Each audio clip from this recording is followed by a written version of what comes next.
Bonjour à tous, nous poursuivons avec la 5e Mishnah du 4e Pérek. Nous avons vu que les Chachamim ont donné un shiur, combien on doit prélever de Teruma Gedola. Pour celui qui est particulièrement généreux, c'est 1 pour 40, 1/40e de la récolte. Si quelqu'un veut donner plus, jusqu'à combien peut-il donner et que l'on considère que ce soit de la Teruma? Amarbe et Teruma, c'est ce que notre Mishnah vient nous enseigner, celui qui veut rajouter sur le shiur des 1/40e que les Chachamim ont donné, il est lui particulièrement généreux. Rabbi Eliezer Omer Echad me Asara ketrumat maaser. Rabbi Eliezer dit tu peux aller jusqu'à 1/10, puisque on voit par ailleurs que la trumat maaser est 1/10 du maaser.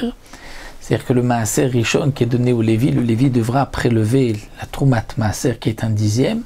Donc puisque on trouve par ailleurs que c'est 1/10 comme la trouma du maaser, tu pourras aussi prélever la trouma gedola jusqu'à 1 pour 10.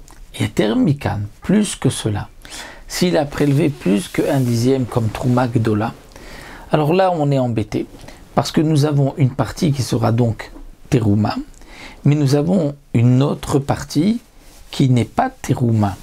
Elle est encore tevel, puisqu'il faudra prélever le maaser rishon et la trumat maaser sur cette partie-là. Étant donné qu'on n'accepte pas que le tout soit teruma, puisqu'il a prélevé plus que 1/10, donc qu'est-ce qu'on va faire? On va dire, la partie qui est de 1/10 qu'il peut donner, celle-ci est teruma, et ce qu'il a rajouté en plus, eh bien on va le prélever, puisque c'est maintenant chez le Kohen, on ne sait pas comment différencier, et il y a un mélange ici de Trouma avec quelque chose qui n'est pas Teruma. Donc le plus simple serait de dire, eh bien, cette partie en plus va être Trouma Gedola pour une autre récolte. Seulement, on ne pourra pas prélever ici de la Trouma Gedola pour une autre récolte, parce que comme nous l'avons vu, la Trouma Gedola, il faut la prélever Minamukaf, l'un à côté de l'autre.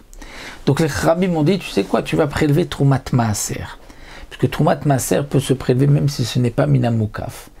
Donc comment va-t-on prélever Trumat Maaser? Puisque cette partie en plus, il faut d'abord prélever le Maaser Rishon pour pouvoir ensuite prélever de cela la Trumat Maaser. Eh bien on va dire, imaginons qu'il a prélevé plus que 1/10, il avait en tout dans cette, il avait 10 CA devant lui.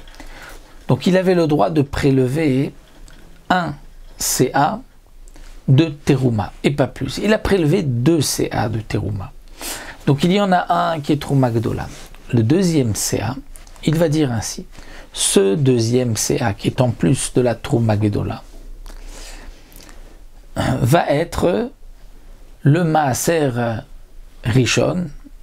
Bon, dans le cas que nous avons, c'est un peu compliqué puisque dans les chiffres, il faudrait qu'il y ait un peu plus de récolte à arranger. On va dire qu'il a à côté une récolte laquelle il doit prélever le Maaser Rishon et Trumat Maaser. Et là-bas, il doit prélever, il y a 100 CA et il doit prélever 10 CA de Maaser Rishon. Donc là, il pourra dire comme ça. Ce CA en plus, puisqu'il a prélevé lui 2 CA d'ici, ce CA en plus qui n'est pas Teruma, le premier CA est Teruma, mais le deuxième CA qui n'est pas Teruma, donc lui et 9 comme lui, dans la récolte qui se trouve là, vont être Maaser Rishon sur la récolte qui se trouve ici à côté. Ce CA que j'avais au départ prélevé comme Teruma, mais que je ne peux pas, et que j'ai maintenant prélevé avec d'autres comme Maaser Rishon, lui sera la Trumat Maaser des autres.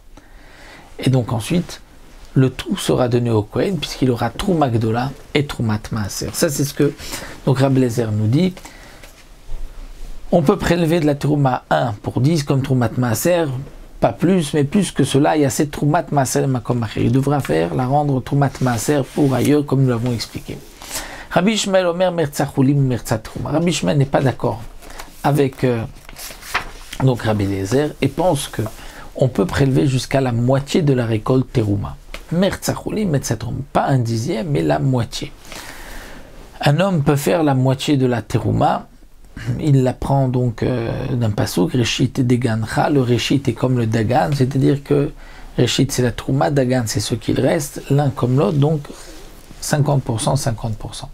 Et Rabbi Tarfon, Rabbi Akiva Omrim, Ad Sheisher Sham Chulin. Pour Rabbi Tarfon, Rabbi Akiva, il peut prélever autant de trouma qu'il veut, mais il doit laisser au moins un petit peu quelque chose qui puisse être appelé les restes, le Chulin. C'est-à-dire qu'il faut qu'il y ait un reste qui soit reconnaissable chez Réani Karib, mais tout le reste, tout ce qu'il a prélevé peut être terouma, à condition qu'il y ait un tout petit peu qui restera donc Chulin.